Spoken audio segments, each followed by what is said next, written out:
Muy buenas tardes, bienvenidos al Espacio Cultural Caja Canarias de Santa Cruz de Tenerife.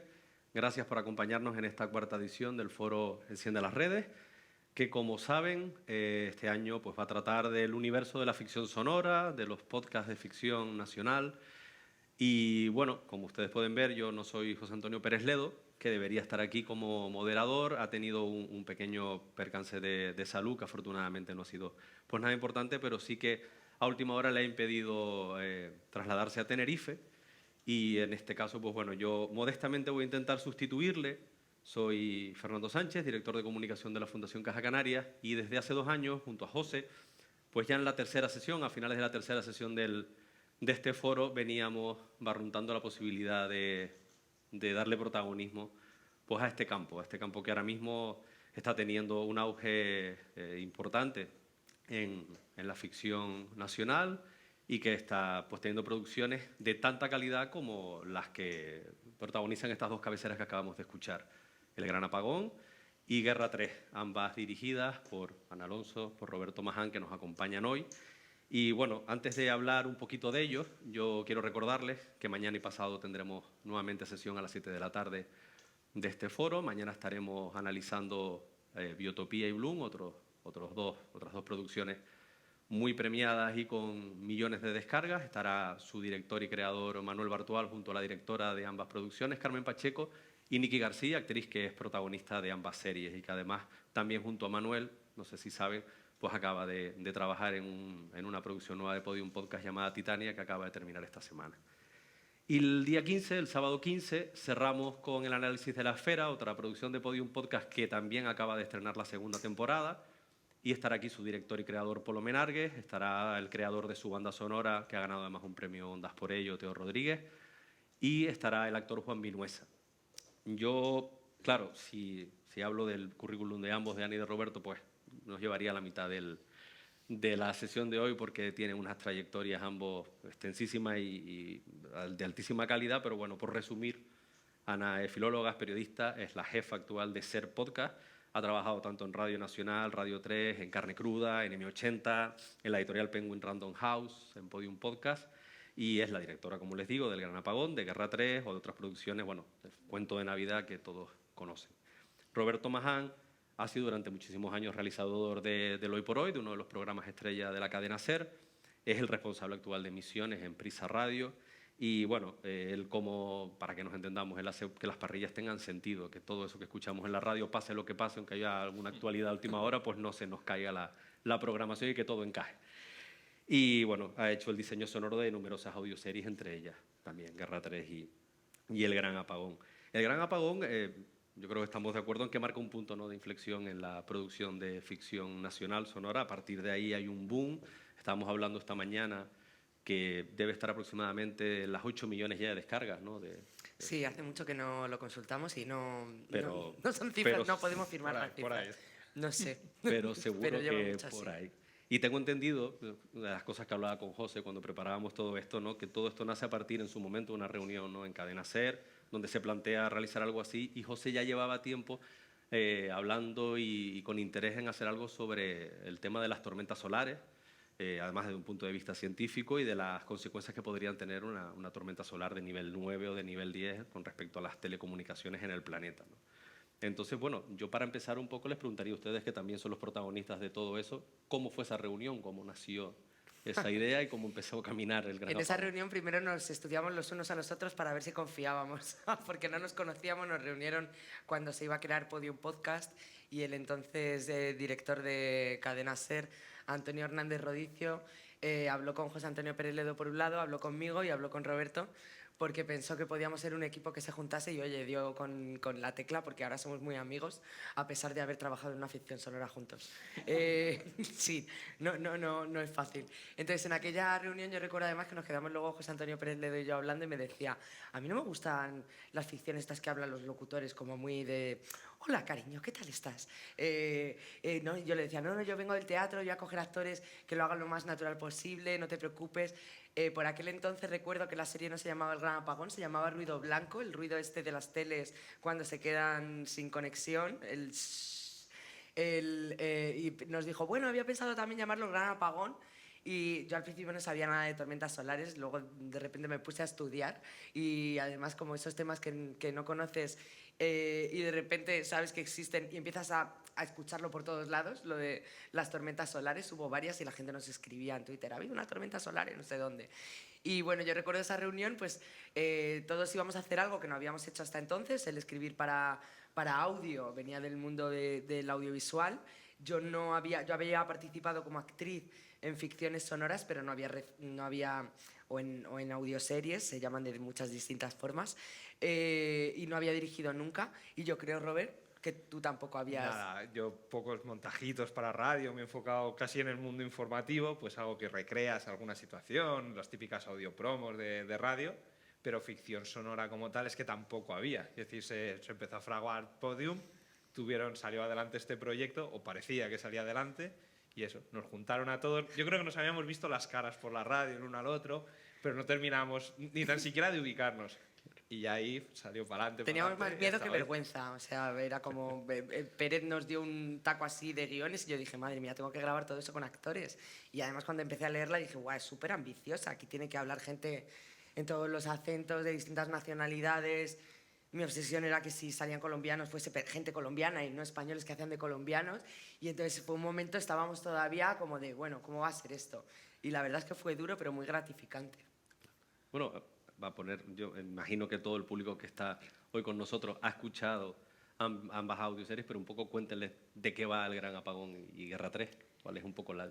Bueno, muchas de las series de Pérez tienen una premisa científica verosímil, ¿no? Que en este caso es una tormenta solar que inhabilita todos los sistemas eléctricos y entonces él pensó que podía ser, hablando con su amigo Antonio Martínez Ron, que hace ciencia, y bueno, Pérez ha dirigido Órbita Laica y está muy relacionado y muy interesado con el... Sí, él es muy obcecado con toda la parte científica, seguro que un científico lo escucha y le pone algún puntito, pero él esa base quería cumplirla. No, y que consultó. Que no sea una cosa de ficción pura y dura, sino que tenga su fundamento.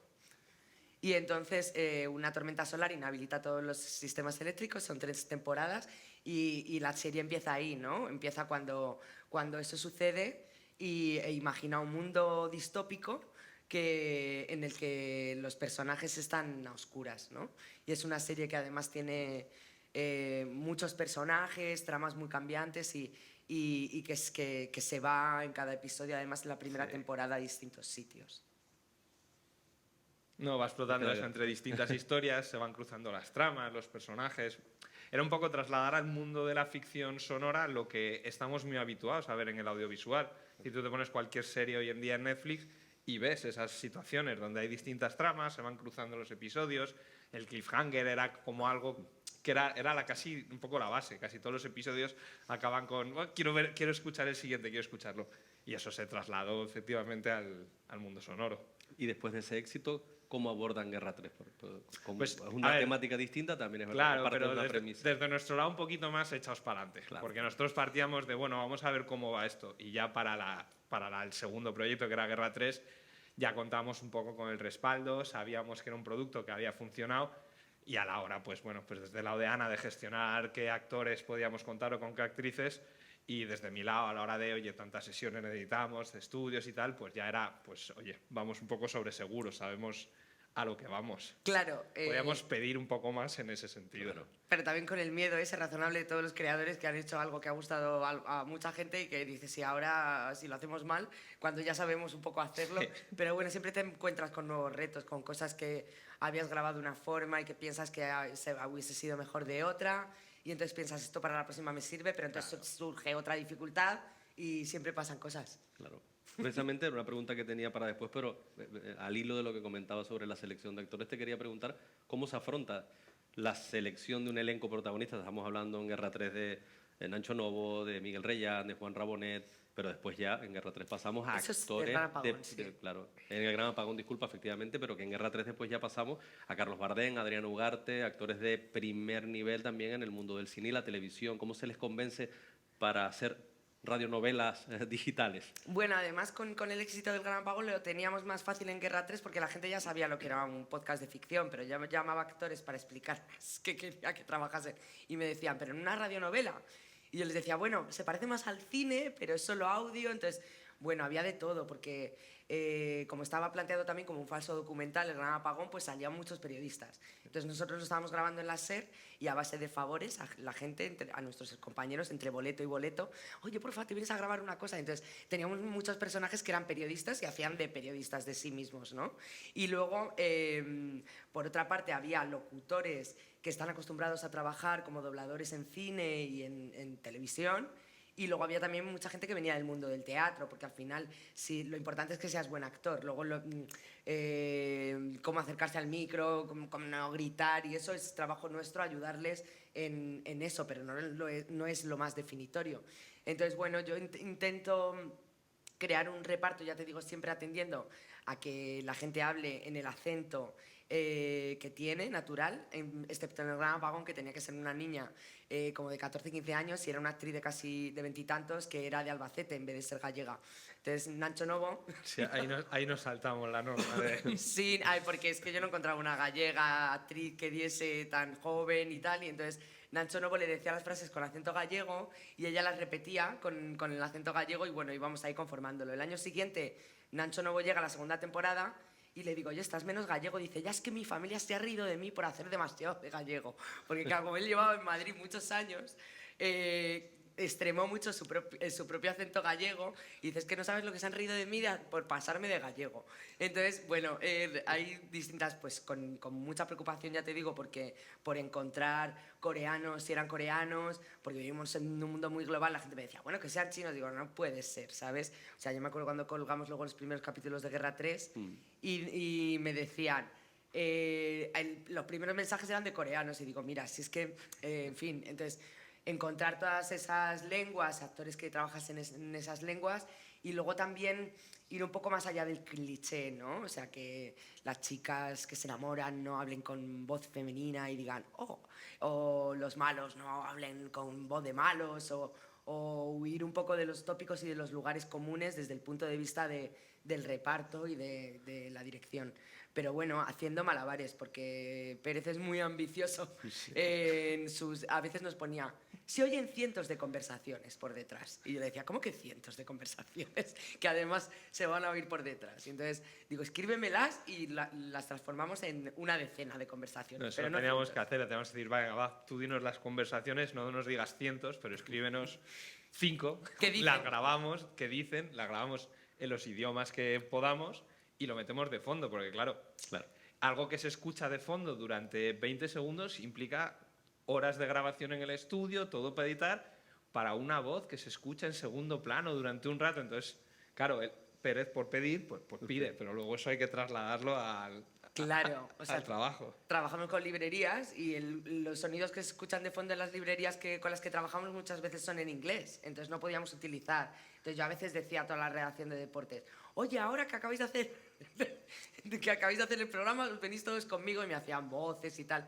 Es muy divertido, pero también, vamos, un trabajo... No, y nos pasaba, igual estamos en la radio, en el estudio de al lado, empezabas a escuchar barullo y más allá de, bueno, espera, paramos la grabación hasta que dejen de hacer barullo. Y van a, no, esperar. Y se traía a los que estaban haciendo barullo para que hagan barullo en nuestro estudio y tener un ambiente barullo. Jugamos también un poco con eso, con el momento para aprovecharlo para lo que surja. Me parece que me han leído el guión, ¿no? De tener una chuleta, porque precisamente enlaza con la pregunta que te quería hacer desde antes, que era, claro, cómo se diseña toda... Yo entiendo que en una ficción audiovisual siempre pues, hay un protagonismo en lo que es la selección de exteriores, donde vas a grabar, pero en el caso de una producción así lo importante es el sonido, cómo vas a recrear todo. Y la pregunta es más para ti, ¿cómo se transmite ese guión a la...? En cuanto nos dan el guión, precisamente, yo ya empiezo, lo lees y en las distintas lecturas ya te vas anotando cositas. Entonces, hay cosas un poco de, acuérdate de buscar un ambiente campo que sea con una fábrica de fondo, por un caso muy tal. Y esta escena que la graben lejos del micro porque se supone que está grabada con una grabadora que está en una cierta distancia.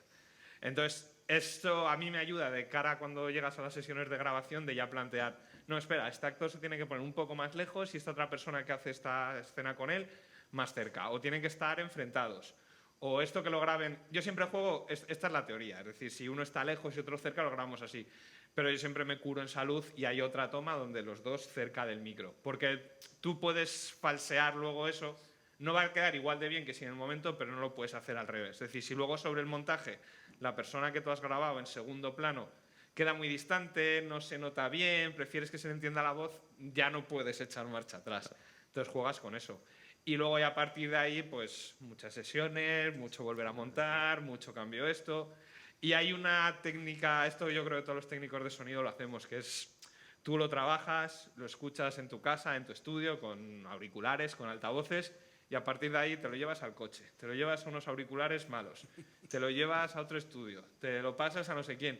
Y en cada sitio notas un fallo nuevo y vuelves para atrás, rebobinas. Mira, esta voz, yo con auriculares en mi casa la escucho perfecta, pero en el coche se pierde. Entonces, rebobinas, capítulo 3, escena 2, subir voz. Claro. Luego de vez en cuando también grabábamos algún efecto, porque a veces pues los de librería son un poco demasiado construidos. ¿Te acuerdas cuando tapábamos las... Sí, no, casi no se echa. Cortad el vídeo. Tapábamos las alarmas antiincendios de Cadena SER, encendíamos cigarros, los apagábamos, grabábamos ese tipo de cosas. Claro. Y... Claro, el militar del gran apagón fuma y eso... En librerías hay veces que hay efectos que están muy logrados y están trabajadísimos y es nuestra base del trabajo. Pero si no suena del todo bien, muchas veces, más que el buen sonido, es las distancias. Es decir, si tú estás representando que tienes a una persona fumando a 50 centímetros de ti y en la librería parece que el cigarro lo están encendiendo a varios metros, ya no te vale. Entonces, pues ahí es donde hacíamos apaños para intentar grabarlo dentro de los estudios y grabamos ese tipo de sonidos. Y luego yo también trabajé por otro lado, me compré un micrófono específico para grabar este tipo de cosas y hay una temporada del Gran Apagón, por ejemplo, que juegan mucho con la grabadora, el taxista que se vuelve loco y tal. Esos golpes es literalmente un radiocassette viejo del Cash Converters, el micrófono y darle a los botoncitos para grabarlo. ¿Por qué? Porque cuando me metí a investigar las librerías, los tipos de sonidos que había de botones grabados, pues no valían, pues por el tema que te digo de la distancia, porque no sonaban reales, porque es difícil un sonido de radiocassette grabado en librería, ya es todo lo que te encuentras son de CDs, de equipos digitales, pues este tipo de cositas pues requiere, pues te lo has leído en guión, has buscado y si no, te lo grabas tú. Claro. Luego yo también, por ejemplo, voy siempre preparada para hacer bien los planos sonoros, ¿no? Un plano sonoro, por ejemplo, para que se entienda bien, es el punto de vista de la cámara del cine, ¿no? El punto de vista de dónde está el micro. Entonces, por ejemplo, si hay una conversación telefónica y a una persona se le oye con voz natural y a la otra persona se le oye filtrada, con el filtro de teléfono, el micro está con la persona que está hablando de forma natural, que tú oyes su voz normal. ¿Por qué? Porque a lo mejor la acción va a seguir aquí, va a entrar un personaje cuando se acabe esa conversación. Entonces, todo esto hay que tenerlo en cuenta antes de grabar, porque si lo grabas mal, o por ejemplo en la guerra era muy importante, pues si tengo a Adriana Ugarte y a Carlos Bardem aquí y hay un personaje que les está gritando, ese personaje que está cerca y el micro está aquí, ese personaje tiene que hablar proyectando. Entonces, todo ese tipo de cosas hay que preverlas antes de la grabación. Pasan muchas cosas, a veces grabamos cosas mal, a veces los actores no están juntos, a veces luego dices, esto lo grabé mal y ahora no me cuadra, parece que uno habla más alto que el otro, o siempre pasan un montón de cosas y a veces oigo cosas ahora del Gran Apagón y digo, guau, esto lo hubiese hecho de otra forma, esto... Pero hay que perdonarse y seguir, porque si no uno no haría más cosas, ¿sabes? Entonces, bueno, pues hay muchas cosas que vas aprendiendo por el camino y entonces te equivocas en otras. Así que, bueno, también eso, ya te digo, Claro. que para mejorar y seguir haciéndolo hay que seguir avanzando. Porque cuando hacíamos el Gran Apagón decíamos, si tuviésemos un año para montar el capítulo, pues haríamos 354.000 versiones, seguiríamos siempre intentando mejorarlo. Pero hay un momento en que tienes que decir, bueno, ya está. El trabajo ya está y ahora es de las personas que lo escuchen y que ya valoren y al que le guste hay que le guste y al que no, que le vamos a hacer. Y yo ya aprenderé a hacerlo mejor, pero hay que perdonarse. Para la siguiente, ¿no? Claro. Que precisamente José me decía una vez que te pedía, ¿no?, sonidos que no existían, como estar en el centro de una detonación atómica, ¿no? ¿Eso cómo se concibe después? Claro, Práctico. esto también pasa en el cine, es decir, tú tienes que recrear algo que nadie sabe a lo que suena. Claro. Y tampoco, incluso aunque lo supieses, eso a lo mejor trasladado al oído no funciona. Entonces tienes que pensar en algo que la gente lo pueda asumir. Entonces, bueno, yo en el caso de la bomba en concreto, pues pensé, mira, una frecuencia muy, muy grave de fondo y mezclarlo con distintas explosiones. Entonces, bueno, esto es casi una parte un poco técnica, un poco tediosa, pero si tú coges una explosión y un sonido que te dura un tiempo, lo estiras y lo estiras y lo estiras y lo estiras y lo estiras, tiene un fondillo de explosión y además es cada vez más grave y más grave y más grave ese sonido. Entonces se juega con ese tipo de elementos. Esto es algo que a priori dices, pues tiro por ahí y puede funcionar o no, o tienes que volver para atrás y llevas 2 días con el sonidito de la explosión y no te cuadra. Entonces pues pruebas otra estrategia.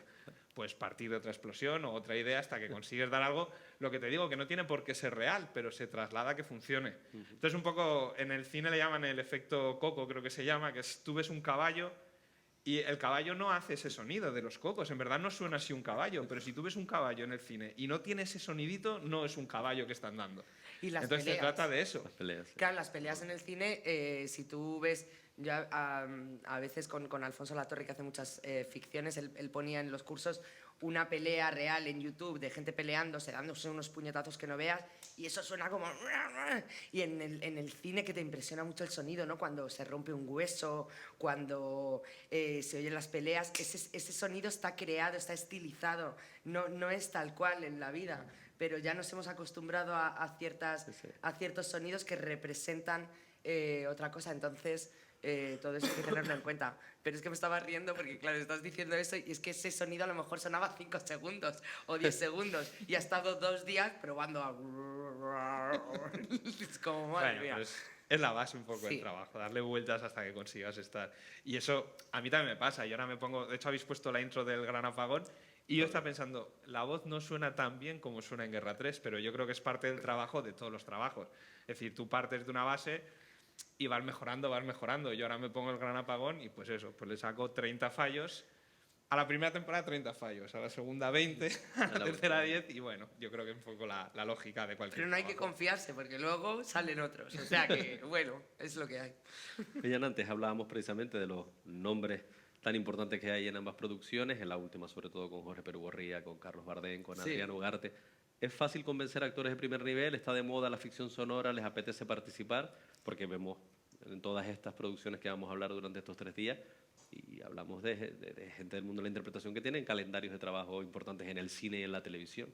Hacemos combinaciones para poder grabar con ellos, porque siempre es verdad que trabajamos con actores, hemos trabajado con actores y actrices que trabajan mucho y tienen muchas producciones y entonces, bueno, en fin, hacemos virguerías. Cada vez más, ¿no? Porque, y prueba de ello son, por ejemplo, las ficciones de las que vais a hablar en los próximos días, tienen actores de primer nivel. Sí, y además muchos, yo creo que, por ejemplo, también el cuento de Navidad, hemos trabajado con mucha gente que tiene, muchos además, la radio genera algo y el audio genera algo, bueno, ay, me acuerdo de que mi abuela escuchaba radionovelas, entonces muchas veces vienen con esa idea de que van a hacer una radionovela y luego lo escuchan y dicen, vaya, yo me acuerdo de Carlos Bardem cuando vino a grabar la segunda temporada de Guerra 3 y me dijo...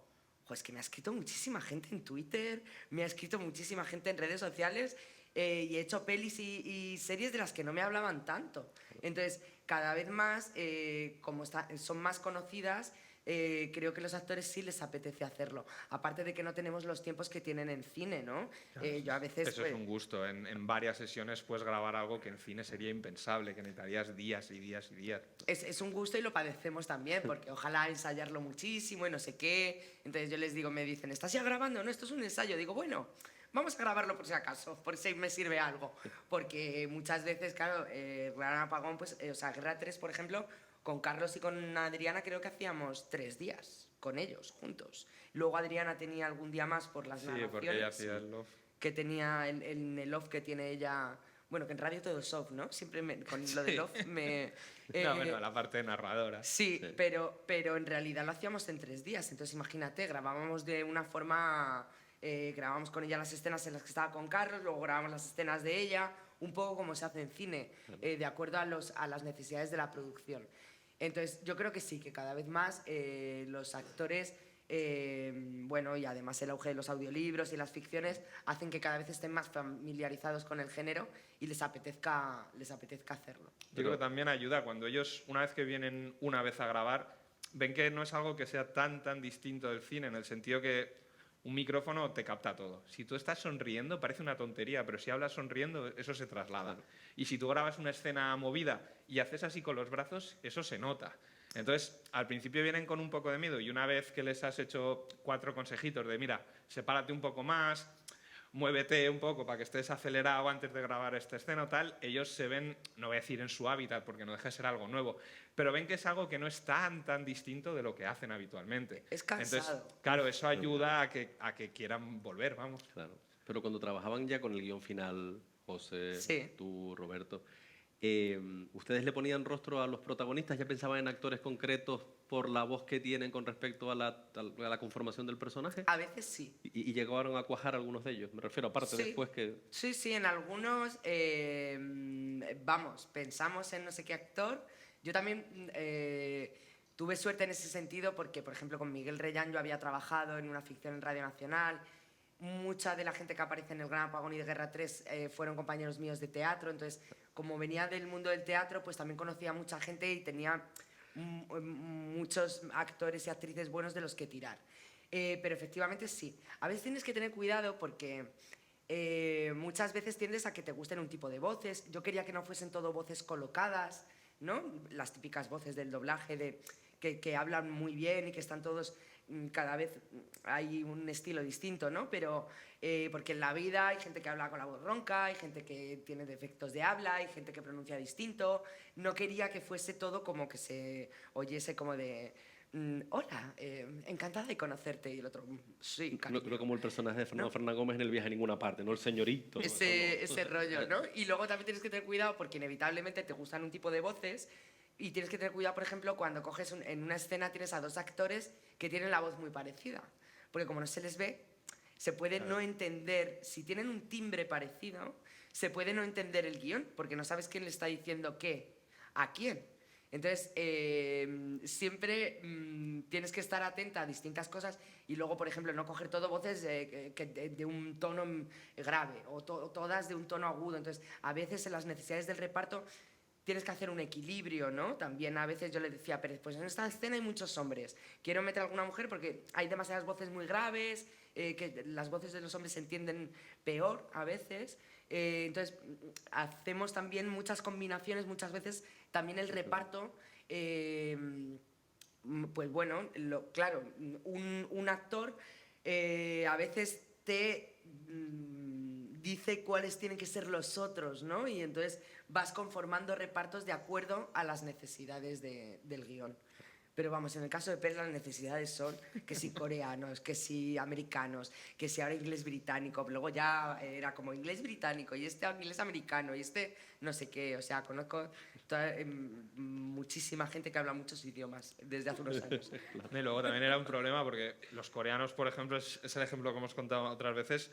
Tú le grabas le grabas a alguien en inglés hablando y sabes dónde se ha equivocado, dónde ha retomado, este párrafo lo cambias aquí. Era una edición más o menos sencilla.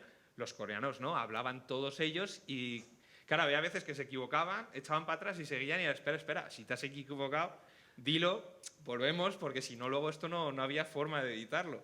Claro. Entonces, claro, eso implicaba tantos idiomas, tal, le da mucho color y estaba muy divertido, pero implica un trabajo extra. No sabíamos dónde cortarlo. Y yo dirigiendo a lo mejor les hablaba de intenciones y de la palabra, ¿no? Me acuerdo grabando con A ver, los chavales. han hablado todos los idiomas del mundo durante esta grabación. Claro, pues estaban en la guerra y estaban los chicos sirios, que fue una sesión durísima porque tenían a su familia en Siria en la guerra. Y yo encontré a sirios en Madrid. Gracias a un amigo marroquí que me fue poniendo en contacto con gente, no sé qué. Y entonces ellos decían, la. Y entonces yo les decía, no, con fuerza, con dirección, díselo ahí con esa dirección. Y se lo repetía yo, la. Y me decía Robert, Hanna, que estás hablando en otros idiomas. Y yo era como, ya les hablaba fonéticamente, pero sabía cuándo había una intención comunicativa y cuándo no, ¿no? Entonces... Pero vamos, era muy difícil, pues ya te digo, porque con inglés o con francés o eso, pues más o menos sabes. Pero con el coreano, yo les decía a los coreanos, les bromeaba, porque uno de los que me hacía las traducciones era el que mejor hablaba español el que mejor hablaba español. Y yo le decía, puedes estar timándome y que estén de los personajes diciendo quiero unas patatas fritas con Coca-Cola y nos la has colado. Y se reía porque es como, claro, no tenéis ni idea. Y efectivamente, pero vamos, nos íbamos apañando como podíamos.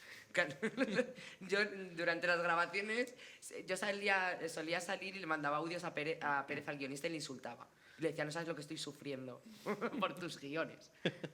Y luego también hay mucha parte, yo siempre les grabo... les engañamos. Es decir, no, solo una prueba, luego ya grabamos. Yo desde ese momento ya estoy grabando, desde que entran en el estudio. Porque hay veces que la prueba queda muy bien, qué tal, y no solo por eso, sino a lo mejor entre la prueba y la supuesta primera versión se ríen, tienen un chascarrillo, tienes tal, y eso luego viene muy bien. Incluso una respiración, si tú tienes una escena donde alguien está corriendo y tal, luego siempre pedimos que jadee un poco. Pero un jadeo entre me echo para adelante, me echo para atrás, también queda muy natural, entonces jugamos con eso. Esto trasladado a los coreanos era todavía más complicado, porque dices, hostia, espera a ver, esto y tal. Y luego también nos pasaba mucho a idiomas con una sonoridad muy parecida al castellano, pues el inglés, las expresiones y tal, El es griego. más o menos común.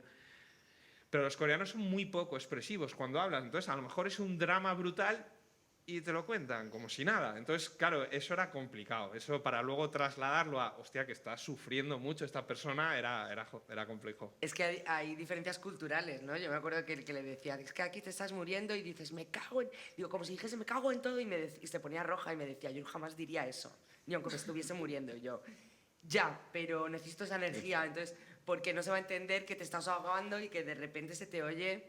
Estoy ahogando, vaya. Sí, y yo le decía, ya, yo lo entiendo, digo, pero no es una serie solo para Corea, entonces aquí tienes que ponerle un poco de emoción, imagínate que dices, me cago en todo, y ella decía, pero ¿cómo voy a decir eso? ¿Cómo voy a decir eso? Y simplemente, o sea, había diferencias de verdad culturales, ¿no? Entonces, más allá de la lengua, de la traducción. Muy sencillo el trabajo, tío, por lo que veo, muy sencillo. Era divertido, era muy intenso. Luego los actores además vienen y piensan, claro, bueno, pues es audio, me siento, grabo y entonces será. Era llegar, que no hay ni silla, que no esto hay se ni silla. graba de pie porque Claro. estás de pie en la escena, ¿no? Claro. Se debe grabar de pie, a no ser que tengan una escena en coche de 1 hora, que entonces les dejamos sentarse, pero se debe grabar de pie porque de pie la caja torácica no estás, la voz sale mejor porque tiene más potencia, porque de repente era como, no, es que esto es una persecución y necesito, siempre se ha grabado mucho sin moverse para que no hagas ruido en el micro, y yo le decía, tienes que correr y quiero oír tu respiración, claro. Porque ahí se ha hecho mucho audio y mucha ficción, y lo veréis en algunos audiolibros y tal, y nadie respira. Entonces de repente parecen voces artificiales, porque se cortan las respiraciones, y yo decía, no, yo te quiero oír respirar, estás nervioso y se tiene que oír la respiración, y si fumas se tiene que oír cómo fumas, y entonces a veces en los audiolibros y tal se cortan las respiraciones cuando el actor toma aire, y al final hace que eso sea más robótico, ¿no? Y digo, estoy buscando yo aquí actores buenísimos y luego los convertimos en robots. No, y luego también fuimos aprendiendo, yo creo, sobre todo a partir de la primera temporada del Gran Apagón, que cuando hay dos personajes y uno tiene una parte un poco larga donde está hablando, es muy importante que la otra persona no se pierda. Entonces, para que la otra persona no se pierda, obviamente no puedes tener todo el rato respirando, pero sí jugar con que de vez en cuando un ruidito de esa persona. Entonces, precisamente eso, pues en las tomas falsas o entre tal, pues pillas un momento de reflexión, una pausa, un suspiro, y eso lo vas intercalando y hace que eso traslada al sonido que tú no pierdas en la cabeza que hay dos personas en esa escena, porque si no tienes solo a la otra persona hablando y te olvidas que hay alguien más ahí. Eso desde el guión muchas veces se contempla, ¿eh? Y muchos guionistas que escriben para audio y que ya dominan bien las técnicas saben que es mejor que un personaje no tenga largos parlamentos y monólogos, que de repente el otro no diga nada, porque si no lo ves desaparece. Entonces, el audio tiene una cosa muy buena, o sea, pues muchas cosas muy buenas. Aparte de que puedes grabarlo en bata y con un moño, y no tienes que atender tanto a la cámara, bueno, pues por supuesto puedes crear guerras, apocalipsis y no sé qué, y cuanto más grandilocuente y más sonido tenga mejor, y no cuesta tanto dinero, pero lo que no suena y lo que no entiendes no existe. Entonces al principio también los actores pueden incurrir en hacer demasiado hincapié o en comentar, porque como trabajan muchas veces con la mirada y con el cuerpo para expresar, y ahí no se les ve, pues muchas veces intentas hacer mucho hincapié con la voz, ¿no? Y entonces yo le decía, no subrayes, ¿no? No hace falta, porque, por ejemplo, a Jorge Perugorría, que hacía de malo, de cubano en el Gran Apagón, yo le decía, encantador, tienes que ser encantador, porque los malos no van por la vida diciendo, hola, soy malo, te voy a... Porque entonces no se la colarían a la gente. Lo que tienes que hacer es guiar a la gente con tus encantos, y cuanto más educado seas y más tal, porque era un personaje que era ambiguo, ¿no? No sabíamos si era malo, si era bueno. He dicho en Gran Apagón y en Guerra 3, sí. que voy juntando series ya. Y eso que solo hemos hecho dos así largas. No, bueno, yo he hecho luego otras, pero con Roberto me refiero. Y tú también has hecho. Pero es verdad que de repente te vas dando cuenta de muchas cosas que vas aprendiendo con el tiempo. O sea, ya te digo que muchas de las cosas que de repente solucionas, luego surgen otras, como cuando trabajábamos con niños o cuando millones de cosas. Yo aprendí a trabajar con niños, ya no les cito todos juntos en un estudio a los niños y tengo que trabajar con muchos. Madre mía, menudas guarderías montamos en las cadenas SER. Claro, los niños, de hecho, la del Gran Apagón, bueno, espero no desvelar nada, y un niño atrapado por la secta que realmente acaba suicidándose. Entonces, Ana, desde un punto Es que era hijo de ético... acaban matándole. Era crudo, sí. Claro, desde un punto ético muy correcto, no quería que el chaval fuese ni un poco consciente de qué es lo que estaba haciendo. Entonces el chaval acaba diciendo, me voy con Jesús o algo de eso. Entonces Ana decía, venga, di, me voy con Pepe, me voy con Pepe, me voy con Juan, me voy con Juan, me voy con Jesús, me voy con Jesús. Y todo así, claro, tienes que jugar con eso. Pero claro, juntar varios niños es telita. No, claro, es que era una secta que decía mensajes y entonces, claro, Sí, yo sí. era el hijo de mi amiga Vicky, Marco, que luego hizo conmigo Pinocho y que lo hace genial, porque yo no quería actores que estuviesen muy colocados y tal, sino que sonasen muy espontáneos. Y yo decía, voy a traumatizar a estos niños, porque claro, primero no les junté con Terele Pávez, que hacía de jefa satánica de la serie, porque si les dices, os voy a matar, y con los niños ya, o sea, van a tener, o sea, les tengo que pagar la terapia, yo unos cuantos años. Entonces, les junté por separado a los niños y tenían que decir muchas cosas religiosas. Yo decía, hay mis amigos ateos que me van a matar. Y entonces, era como... te amamos, Jesús. Y yo le decía, te amamos, Laura. Te amamos, no sé quién. Te amamos, Jesús. Y decían todos, te amamos, Jesús. Y yo, la tenemos. Pero claro, nos costó grabar aquello que no veas. Entonces también tenía que morir en otra escena y yo le dije que era como que se cansaba, que es una carrera que iba perdiendo y le dije, ahora como que te quedas dormido y tal. Y para que no fuese consciente de lo que estaba grabando, ¿no? Entonces yo no sé cómo lo hacen en cine, la verdad. Pero supongo que con un psicólogo al lado.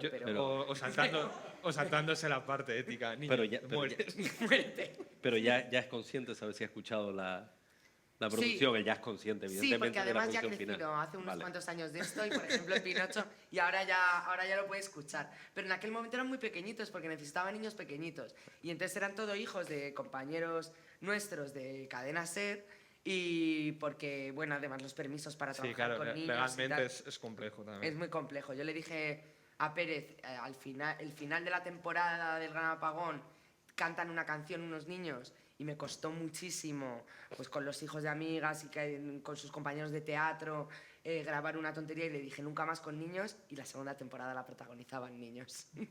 Que sé matarle, le insulté muchísimo y las sesiones eran larguísimas y los niños se cansaban, entonces tenemos grandes momentos que iban, yo acompañaba a unos al baño, quiero ir al baño, y yo también, y se quedaba alguna niña sola en el micro y luego íbamos en casa a la grabación que estaba cantando no sé qué, no sé cuánto, cogía el micro. Entonces era muy divertido, pero era agotador. Yo al final y te sientes mal por tenerles ahí tanto tiempo, no les puedes tener mucho tiempo. Entonces, bueno, pues aprendes mucho de eso, pero espero no hacer muchas series con muchos niños. Mire, una cosa que me despierta mucha curiosidad porque estamos acostumbrados a que, bueno, grandes novelas se pasan, después se adaptan al cine. Hay películas que después se adaptan a veces también al mundo del texto y El Gran Apagón un poco rompe esa veda de que pasa de audio, de ficción sonora a la televisión. Es cierto que la idea original es lo que se traslada, no es exactamente la misma serie, está inspirada en, pero un poco rompe, digo, esa puerta. ¿Ustedes se imaginan, por un lado, les hubiera gustado ver El Gran Apagón tal y como está estructurada como audioserie en ficción audiovisual y segunda parte, ¿se imaginan Guerra 3, que sería, pues, presupuestariamente, yo me lo imagino, costosísimo, No, claro, sí, en un formato de cine o de televisión? No, estaría curioso el Gran Apagón. A mí me gustó la serie, pero es verdad que dices, joder, los gallegos no van a salir y esto no... Echas en falta cosas que para ti eran como un signo de la serie. Pero son dos formatos muy distintos. Es decir, parece que se asemejan, pero tú tardas muy poco en contar con una imagen algo que en audio tienes que dedicarle más tiempo para narrarlo. Pero estaría curioso. Yo vamos, sigue abierto el abanico de que hagan una adaptación más cercana a la serie, a la audioserie. Y el caso de Guerra 3 costaría mucho, mucho, mucho dinero, eso es También cierto. lo imaginábamos con el Gran Apagón, esto no se hará nunca. Le preguntaba mucho a Pérez, ¿y cómo se imaginaríais la serie? Y decía, porque habléis todo el rato de la serie, ya hay una serie de audio y ya está, y no creo que se haga, no sé qué, y luego se ha hecho. Pero también está todo inventado, ¿no? O sea, yo creo que lo hablábamos. El viaje a ninguna parte de Fernando Fernán Gómez lo estrenó en Radio Nacional como una serie de audio, como una radionovela de la época, luego hizo la película y luego hizo el libro. No, O sea, las bicicletas son para el verano, me parece que perdón, fue. Fue las bicicletas entonces. Sí, las bicicletas. Pues efectivamente, las bicicletas. Porque, Sí, después lo claro, pasó y fue Premio Nacional de Literatura, además. y luego recuerdo, hizo como la obra libro. de teatro y no sé qué. Y Los Porretas, que era una serie, una radionovela de Cadena Ser, se hizo una película. Sí. Entonces, al final, es verdad que eran otro tipo de ficciones en audio, pero bueno, eso es que ha pasado toda la vida, ¿no? El método Entonces, Gronholm no pasó de teatro a sí, película. ahora Manuel Bartuales lo contará, pero está también trabajando para llevar una de sus... y en este caso él va a hacer el guión, o sea que se va a parecer, supongo, más a la serie de audio, ¿no? Entonces, es verdad que es una experiencia distinta. Ellos cogen la premisa, ¿no? El punto de partida de la partir de ahí ficción. lo adaptan al suyo. Y luego es muy diferente. Además, es una serie muy peculiar porque, claro, cada episodio lo escribe y lo dirige gente distinta. Entonces, eso también determina mucho que cada episodio es un mundo, ¿no? Lo vimos, además lo vi con Pérez en Madrid, que nos invitaron a verlo. Lo vimos todo seguido, que fueron no sé cuántas horas, y yo vi cada episodio como una peli distinta. Entonces, es muy distinto. Hombre, sí, sí, me gustaría verlo y que me dejen dirigirlo. Que claro. Por descontado, además. el Bueno, de Guerra 3 ya te en digo. en audio, más o menos, pero en audiovisual hay estupendísimos directores y yo no tengo esa trayectoria. Y en Es Guerra muy 3 difícil. tendría que venir presupuesto de Hollywood porque si no... Directamente. Sí, claro, Guerra claro. 3 que lo hagan los americanos. Exactamente. Que les gusta mucho. Y que se apañen ellos con los coreanos. Había... hay cosas del gran apagón, hay planteamientos que llevan a cosas que ocurrieron durante la pandemia, ¿no? Y después, a la vez, Sí, es curioso. ustedes grabaron Guerra 3 durante periodo pandémico. ¿Cómo fue, por un lado, grabar, estar en estudio con todas las restricciones que había y cómo vivieron o qué reacciones tuvieron de cuando tuvimos que confinarnos, recordar cosas que suceden en el Gran Apagón que parecían era curiosa la premonitorias? circunstancia y tal. Y respecto a las grabaciones, claro, nosotros siempre intentamos, esto es una obcecación de Ana que yo apoyo, que es que si hay dos actores en una escena, un actor y una actriz, que estén en la sesión de grabación juntos. Porque el resultado es mejor, aunque tú le puedas explicar a otra persona, no, que tienes que gritar, que otra persona está más enfadada, no es lo mismo que si se están viendo. Porque además, si se están viendo, tú puedes hacer una toma un poco más tranquilos, una un poco más aceleradas, una tal, y luego jugar con ellas.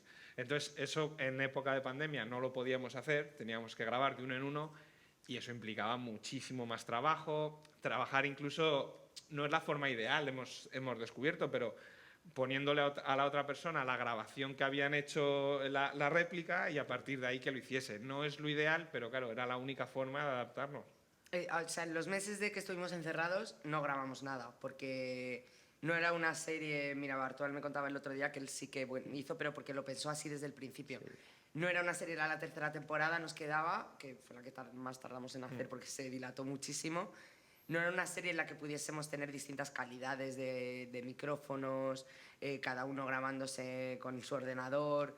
Yo necesitaba dirigirlo. A la única persona que dirigió a distancia es a Jorge Perugorría, él en Cuba y yo en Madrid, con el teléfono cortándose todo el rato y eso, porque en las últimas temporadas no pudo ir a Madrid.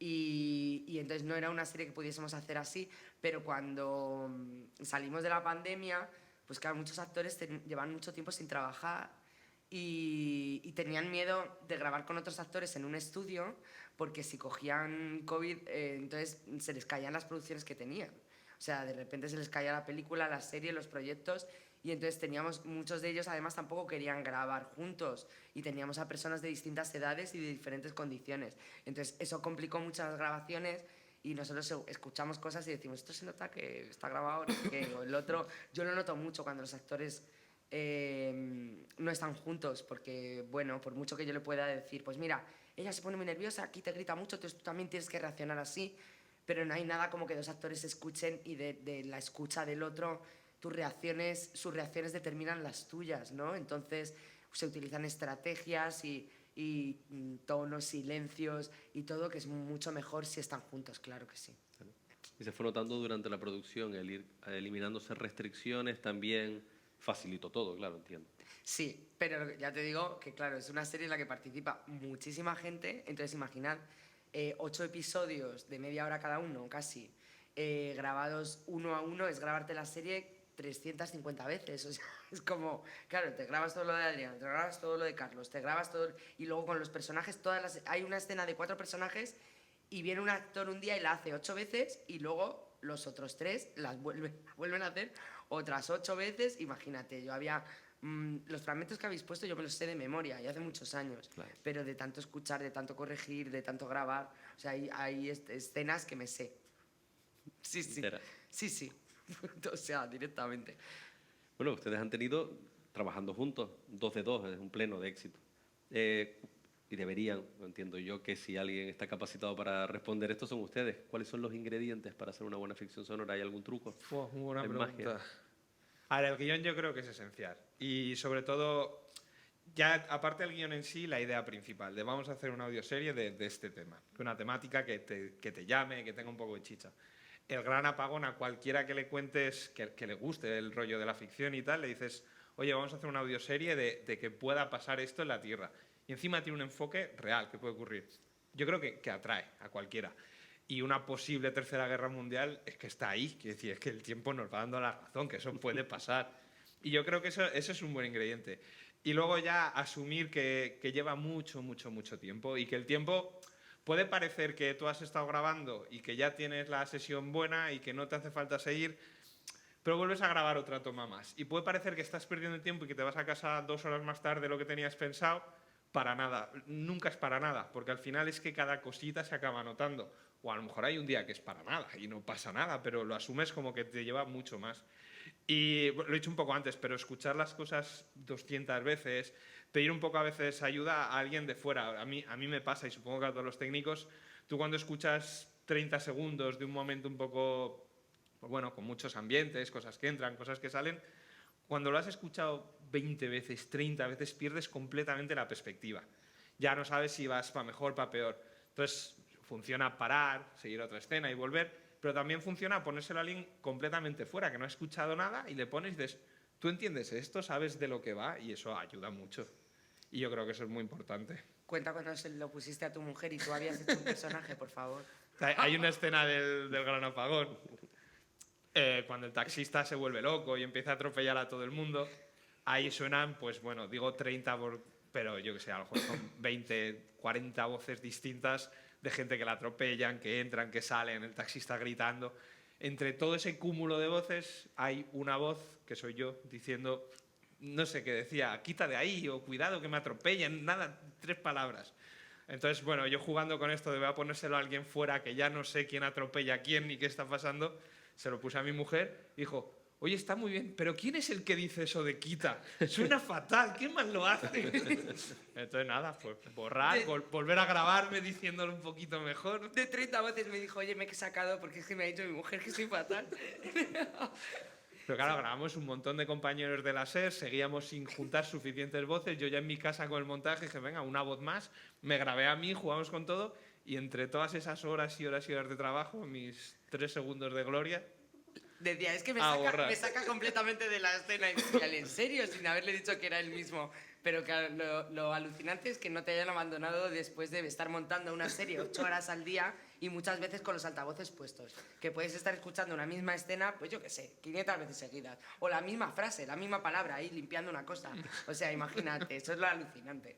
Pero bueno, sí, yo creo que eso se lo preguntan mucho a Pérez y yo creo que indudablemente aquí los guiones de Pérez son buenísimos. Entonces, además se le da de bien imaginar distopías que luego tienen un reflejo en la realidad y que la gente ve ecos de lo que ha escuchado. Luego, por otro lado, yo creo que la ficción, con respecto a otros podcasts, es un género muy sensible. Si tienes un muy buen guión, pero los actores son muy malos, te saca mucho, ¿no? Si de repente el guión es muy bueno, los actores muy buenos, pero la realización y el sonido es malo y tiene unas músicas sorteras y los actores dicen te quiero y suena una música romántica y es todo así, pues también dices, pues qué infierno, ¿no? Entonces, es un género muy sensible que requiere mucho tiempo, mucha postproducción, más dinero porque interviene mucha gente y además a veces en el caso de los actores pues gente que es muy conocida. Entonces es un género que yo creo que para hacerlo bien, en fin, hay muchas cosas que hay que darle muchas vueltas y como decía, Sí. él, echar muchas horas. La de la sensibilidad es importante porque si tú pillas un actor que te hace un papel a priori muy, muy secundario, pero te saca de la escena, el oyente se pierde durante un rato. Y ya lo que venga después ya da igual que sea muy potente, que le tienes pensando... y hay que tener eso en cuenta. Es decir, no vale compensar, si esto apenas se va a oír, si va a ser un segundo, si es una escena muy secundaria. No, todos tienen que ser al menos creíbles. Y lo mismo pasa pues, con las músicas o con los efectos de sonido. Es decir, un efecto de sonido que suena muy a lejos y no es el coche que tú estás pensando en la cabeza y es un efecto coche de otro tal, a mí al menos eso me sacaría y pierdes el argumento y pierdes todo, pierdes la credibilidad, pues igual que en el cine, cuando hay un actor o una actriz muy, muy malo, pues te saca, pues en esto más, porque como no lo ves, es decir, si de oído te saca, ya estás fuera completamente. Bueno, todos estos ingredientes de calidad se han dado en estas producciones. Tú como responsable de Ser Podcast sabes que hay podcast de todo y para todo y cada día hay más. Dentro del gran catálogo que tenemos ahora mismo, por ejemplo, en las plataformas que tú controlas y en Ser Podcast, ¿en la ficción sonora qué lugar ocupa ahora? ¿Es un lugar relevante o sigue siendo residual respecto a otro tipo de formatos, programas, se me ocurre por decir un nombre, Estirando el Chicle, que ha sido un boom, formatos así? Bueno, se hacen más conversacionales, que son los formatos que se parecen más a los programas de radio de toda la vida, porque al principio los podcasts eran más, pues más documentales o había más... Ahora el auge de los programas, de los podcasts conversacionales, evidentemente se puede ver. La ficción, como te decía antes, cuesta más dinero y bueno, pero por ejemplo Podium, todas sus ficciones tienen bastante éxito. O sea, la gente, lo que pasa es que tú no puedes hacer una ficción cada semana que salga todas las semanas. Bueno, podrías hacerlo, pero tienes que tener muchos medios. Entonces, yo diría que las ficciones de Podium, por ejemplo, todas las que se estrenan y cuando nosotros hacemos el cuento de Navidad y tal, funcionan muy bien, a la gente le gustan. Que al principio la gente decía, bueno, ya tenemos muchas ficciones audiovisuales, la gente no va a querer encima escucharlas en audio. Y yo creo que no se han canibalizado en realidad. Cuanta más ficción escuchamos, más nos interesa en otros formatos y por eso se hacen series de las que luego se hacen libros y sin embargo no anulan los diferentes, iba a decir productos, pero es una palabra un poco fea para la cultura, pero bueno, es así. Entonces, yo creo que ahora en España además se escuchan muchos podcasts. Las ficciones no se hacen tantas. En Latinoamérica se hacen cosas muy interesantes. En Estados Unidos nosotros escuchamos al principio porque no teníamos muchos referentes. Bueno, sí, Radio Nacional, por ejemplo, sigue haciendo ficciones sonoras y las hace desde hace muchos años. De hecho, son ellos los que las han llamado siempre ficciones sonoras. Yo empecé ahí haciendo trabajos como actriz, pero es verdad que ocupan un lugar menor al lado de todos los podcasts que se hacen, pues porque ya te digo, porque es complejo hacerlas y es difícil. O sea, tú puedes con un micro y con una mesa pequeñita y tal, si eres experto en ciencia o si eres gracioso o no sé qué, hacer tu podcast. Iba a decir, y no se puede hacer una ficción. Bueno, sí, a lo mejor si eres actor y eres técnico y eres buenísimo y tal, te puedes escribir un monólogo y ser una ficción maravillosa. Pero es más difícil. Limitaciones, claro. Pero cuando existen y son buenas, yo creo que tienen... o sea, el público las escucha mucho, sí. Claro. ¿Tú qué piensas? ¿Estás en esa línea? Yo creo que Roberto? cada vez hay más gente que la trae. Y es un mundillo, a mí me ha pasado con gente muy fuera del mundillo de la radio y tal, que lo ha escuchado, le ha picado el gusanillo y se ha convertido en oyente de podcast y de ficción. Bueno, es que esta mañana precisamente comentábamos respecto quién es la audiencia, cuál es el target, porque es complicado, ¿no? Pues tenemos todo tipo de edades, algunos se acercan de una manera, otros de otra, lo comentábamos esta mañana. Lo que creo que evidentemente el que llega al mundo de la ficción sonora es en este caso, un oyente más activo a lo mejor que el que ve muchas series de televisión que a veces pues te la pones y casi lo utilizas para dormir por la noche. Aquí es imposible. No me imagino a nadie escuchando una ficción sonora y quedándose dormido. No, te obliga a gente que estar lo mucho más busca, atento. exactamente. Por Claro, un lado, y el boca a boca, ¿no? También, o sea, y tienes que esperar un tiempo porque el podcast, claro, si es nativo digital y solo se cuelga en internet y no tienes más apoyo, pues tiene que ser una cosa que se vaya. Yo 2 años después de que hubiésemos hecho el Gran Apagón, todavía mucha gente era, qué bueno esto que he escuchado y tal, y decía, fíjate, lo han descubierto ahora, porque, claro, pero bueno, yo creo que hay distintas edades, que hay... Y efectivamente, muchas veces pensamos que los podcasts son una escucha individual y haces bien escucharlos en el coche porque muchísima Sí. gente me dice, Pillas estoy a bien. esperando a que esté toda la temporada porque me lo pongo con mi familia cuando nos vamos de viaje y nos chinchamos ahí en el viaje los 8 capítulos seguidos. Y yo, ay, madre mía, con lo que cuesta hacerlo en un viaje Madrid-Málaga se lo han hecho, se lo han escuchado. Digo, madre mía, entonces es verdad que a veces es una escucha colectiva, por ejemplo, en el coche. Entonces, no me atrevería a sentar cátedras sobre ciertas cosas como de, pues lo escuchan más jóvenes, lo escuchan más... Porque también nos sorprende que en algunos encuentros ha venido gente mayor que los escucha. Por ejemplo, yo cuando trabajaba en audiolibros había un programa que se hacía en residencias, en Penguin Random House, en residencias porque había muchas personas mayores que tienen problemas de la vista y entonces los audiolibros era una herramienta muy interesante. Entonces, el audio... posibilita también que gente que ve peor pueda escucharlos, en fin. Y tienen conocimiento si en algún lugar, en foros como este, se hacen escuchas colectivas, igual que si fuera una sala de cine, de hoy vamos a poner un capítulo del Gran Apagón y gente que venga a sentarse para escucharlo tranquilamente. ¿Eso se ha hecho? Sí, yo eso se ha en hecho. alguna ocasión he ido, pues el final de Guerra 3, el último capítulo, me invitaron a ir a la Universidad de Salamanca con los alumnos a escucharlo juntos. Y entonces fue muy bonito porque yo estaba delante de ellos y yo no estaba escuchando el episodio, que lo había escuchado 500 veces. Estaba viendo sus reacciones, había gente con los ojos cerrados, otros que se reían y comentaban cosas, otros escuchaban, otros miraban hacia arriba porque el sonido viene como de arriba y me gustó mucho ver esa experiencia de escuchar algo juntos. O hace poco hicimos un podcast que se llama Clara Conquista, que tiene mucha ficción, que es sobre la consecución del voto femenino de Clara Campoamor, y nos dieron un premio y pusieron un fragmento en una sala como esta, y la gente, eran las sesiones en las que ya consiguió el voto, y políticos... Con Aura Garrido, si no me equivoco, era, ¿verdad? Con Aura Garrido. Aura sí es compañera, hicimos muchas horas de teatro y sale en Guerra 3, sale en Clara Conquista. Y me sorprendió mucho que la gente, claro, eran las sesiones parlamentarias de la época, de verdad, era una representación del Pleno, y como los políticos, aun izquierdistas, decían cosas muy machistas sobre la mujer, la gente se reía escuchándolo. Y de la violencia, de qué burrada, y se reían un montón.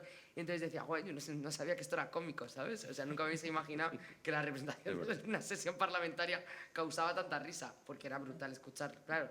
Entonces sí he tenido la oportunidad y siempre me lo he pasado bien. Pero como Guayer, así como de, mira.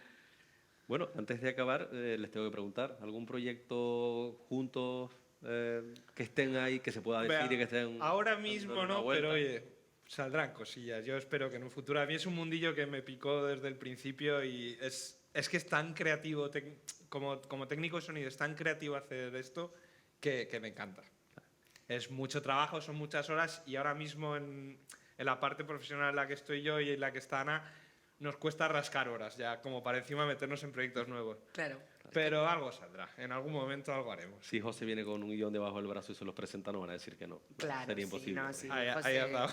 Si José viene, yo prepararé junto a Roberto García, que es la otra persona también con quien he hecho ficciones, que además siempre él ha hecho Negra y Criminal, hicimos una serie que se llama Menlo Park, escrita por Alfonso Latorre, y vamos a hacer el cuento de Navidad este año, supongo que lo haremos juntos también, pero espero que hagamos algo también juntos, seguro que sí. Pero es verdad que ahora mismo estamos en proyectos que nos tienen muy absorbidos haciendo, yo en mi caso estoy haciendo también podcast, pero ahora de otro tipo.